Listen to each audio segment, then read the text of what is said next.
Mass జాతర cinema flop తర్వాత mass మహారాజా రవితేజ నటిస్తున్న లేటెస్ట్ మూవీ భక్త మహాశయులకు విజ్ఞప్తి.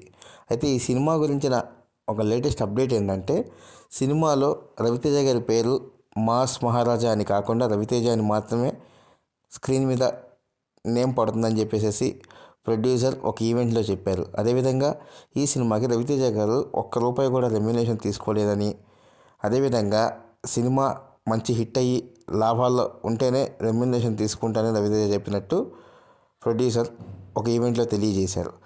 అయితే ఈ సినిమా ఖచ్చితంగా సంక్రాంతికి రావాలని, సో ఈ కండిషన్కి ఓకే అయితేనే పై రెండు కూడా ఓకే అని రవితేజ ప్రొడ్యూసర్తో గట్టిగా చెప్పినట్టు గమనార్హం.